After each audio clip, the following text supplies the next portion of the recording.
Hola a todos, soy Mónica Hacha, dietista, nutricionista y tecnóloga de los alimentos.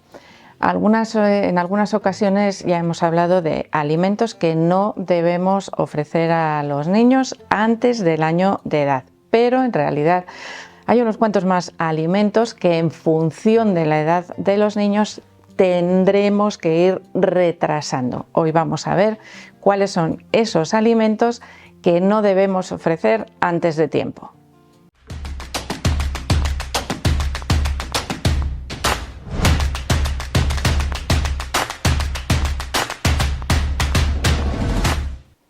Cuando se hacen limitaciones en la oferta que podemos dar a nuestros niños desde que comenzamos con la alimentación complementaria, es importante tenerlos en cuenta, no es algo que debamos olvidarnos, porque en algunos casos pueden suponer un riesgo de atragantamiento, eso es algo de lo que hablamos habitualmente. En otras ocasiones puede suponer un riesgo microbiológico, es decir, una intoxicación alimentaria, y en otros casos podríamos decir que estas recomendaciones obedecen a una falta de preparación del sistema digestivo o excretor de los niños, que está en desarrollo desde el nacimiento, a medida que va creciendo, y por lo tanto esta premisa sería algo que deberíamos respetar, porque el sistema digestivo de los niños no está preparado para digerir adecuadamente esos alimentos y nos puede llevar a sufrir algún problema de salud. Así que vamos a ir viendo algunos de estos alimentos en función del riesgo que nos pueden provocar en los bebés. Y vais a ver cómo en algunos casos, pues nos dicen no le des al niño tal alimento y sin más, ¿no? Pues tenemos que saber por qué realmente le puede resultar perjudicial el consumo de esos alimentos. Así que una vez que el bebé alcanza los 6 meses, comenzamos con la alimentación complementaria y tenemos que tratar de ofrecer a los bebés, independientemente del método que estemos utilizando, método clásico tradicional a través de alimentos triturados o el baby led weaning, la oferta de alimentos debe ser de alimentos nutricionalmente densos, frescos, naturales, lo más sencillos posibles, es decir, alimentos, y tratar de evitar en todo momento la utilización de productos, es decir, aquellos alimentos procesados o ultraprocesados que no nos proporcionan apenas nutrientes interesantes en la dieta de los bebés. Estamos con esa alimentación complementaria y aquí hay unas recomendaciones que ya os he dicho en algunas ocasiones, pero que no está de más recordar. No debemos ofrecer a los bebés a partir de los 6 meses y al menos hasta el año de edad ni sal, ni azúcar, ni miel, ni algunas hojas verdes como serían las espinacas y las acelgas, porque en cualquiera de estos casos el sistema digestivo de los bebés no está preparado para digerirlos adecuadamente. Tanto la sal como el azúcar pueden suponer una sobrecarga de los riñones, por ejemplo, a la hora de eliminar el exceso, que podamos tener para las necesidades o para los requerimientos de los bebés. Las espinacas y las acelgas son las verduras que más nitratos contienen y pueden afectar también al funcionamiento del cuerpo de los bebés, causando la enfermedad de los bebés azules, que es como se le llama habitualmente, es decir, un problema a nivel sanguíneo de los bebés por ese exceso de nitratos que contienen estas verduras. Y en el caso de la miel estaríamos por un riesgo microbiológico principalmente, al cual los bebés pueden no ser capaces de hacer frente, al igual que podríamos hacer los adultos, y es por la posible presencia de esporas de botulismo en la miel, especialmente puede afectar en el caso de los bebés. A los adultos normalmente las esporas del botulismo no nos hace efecto, pero sí existen casos en la literatura científica en los cuales se ha visto ese efecto en los bebés, así que evitamos ese consumo, como os digo, al menos hasta el año de edad. Tenemos otro grupo de alimentos, en este caso relacionados con el riesgo de atragantamiento y de asfixia, que evidentemente debemos conocer para tener el máximo de precauciones. En algunos casos no es tan importante evitar o retirar el alimento, sino que lo más importante es aprender a prepararlo o ofrecerlo de la manera adecuada para evitar esos riesgos de atragantamiento. Y aquí tendríamos, por ejemplo, alimentos como las uvas enteras, los tomates cherries, las salchichas, especialmente tipo Frankfurt, las aceitunas, los frutos secos, las semillas, que las semillas son un poco más chiquititas, pero también pueden causar problemas. ¿Qué hacemos con todos estos alimentos? Prepararlos de la manera adecuada, porque podemos beneficiarnos de ellos, pues son, excepto las salchichas, evidentemente, que nutricionalmente no tienen nada interesantes, mucho mejor ofrecer carne, pescado o huevos que esas salchichas, por muy cómodas y convenientes que nos puedan resultar. Que, por cierto, son uno de los alimentos estadísticamente que más atragantamientos y asfixia causan en los niños, así que doble razón para retirarlas de la dieta. Nutricionalmente nada interesantes y además un alimento francamente peligroso. ¿Qué hacemos con el resto de los alimentos que os acabo de citar? Si os fijáis, son alimentos con una forma y un tamaño que pueden taponar las vías respiratorias con gran facilidad. ¿Cómo los tendríamos que ofrecer? Partidos en trocitos más pequeños, de manera que estamos reduciendo esa capacidad de taponar las vías respiratorias.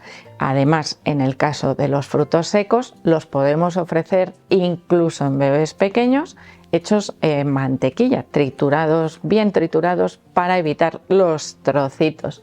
De hecho, es una de las recomendaciones que se suelen hacer más recientes, que es incluir esos frutos secos desde que los niños son muy pequeñitos, para evitar el riesgo de alergia. Se ha visto que con una introducción temprana se reducen las alergias alimentarias, en este caso causadas por los frutos secos, así que es una buena estrategia. Frutos secos enteros, en este caso el riesgo de atragantamiento podríamos decir que a partir de los 2 años empieza a reducirse, aunque deberíamos tener bastantes precauciones, al menos hasta los 4 o 5 años.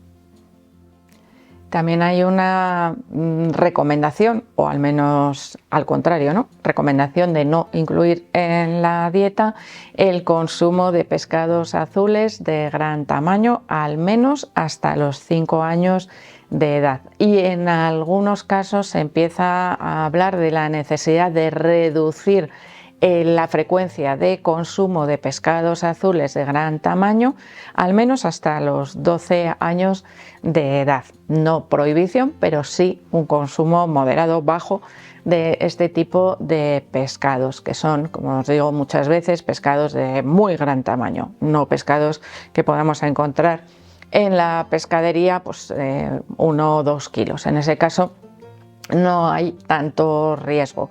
El principal riesgo en estos casos por el consumo de pescados azules de gran tamaño es por la acumulación de mercurio que pueden contener. Mercurio que en el caso de los niños, pues se acumula con cierta facilidad y por lo tanto tenemos un mayor riesgo por el efecto acumulativo de ese mercurio, además en un cuerpito pues más pequeño, es decir, es como si el efecto se multiplicase en el caso de los niños. De ahí la necesidad o la recomendación de no consumir este tipo de pescados ni siquiera en las mujeres durante el embarazo, porque el mercurio puede atravesar la barrera placentaria y empezar a acumularse incluso durante el embarazo. Así que en este caso, si queremos, que deberíamos incluir pescado azul en la dieta de los niños,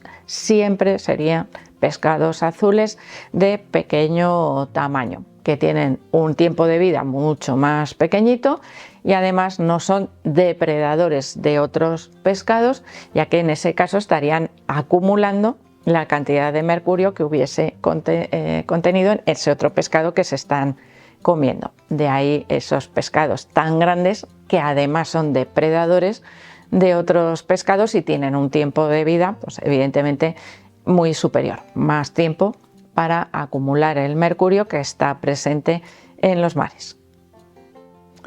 Cuando hablamos de los riesgos de atragantamiento, antes no os lo he dicho, pero también es muy importante que sepamos pues, que caramelos, palomitas, caramelos redondos duros, por ejemplo, las palomitas de maíz, incluso si las hacemos en casa, tienen un alto riesgo de atragantamiento porque pierden difícilmente su forma y tienen pues mayores riesgos que otros alimentos. Los caramelos pasarían a ese grupo de alimentos nada interesantes y por supuesto que las palomitas, que podríamos pensar que es un snack, un aperitivo, algo que podemos ofrecer entre horas saludable, tiene un alto riesgo de atragantamiento y por lo tanto no sería válido para niños menores, en este caso podríamos decir de 3 o 4 años, que sean capaces de masticar perfectamente todo lo que tienen en la boca antes de tragarlo.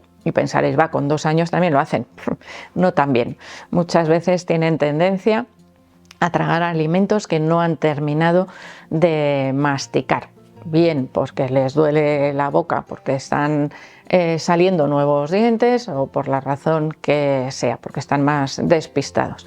Y en esos casos el riesgo, como os digo, aumenta. Así que todos esos alimentos que nosotros no podamos preparar de manera adecuada para evitar ese riesgo de atragantamiento, que puede ir asociado, como os digo, a un riesgo de asfixia, bueno, pues debemos evitarlos al menos hasta los 4 o 5 años de edad, que es algo muy importante si no queremos darnos un buen susto.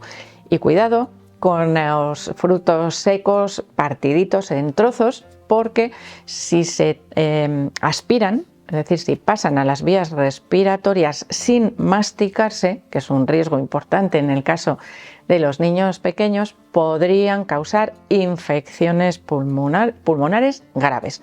Así que tampoco deberíamos ofrecer en ese caso los frutos secos partiditos en trozos. ¿Por qué? Porque esos trozos pequeñitos a los niños a veces se les despistan en la boca y podrían pasar sin masticar.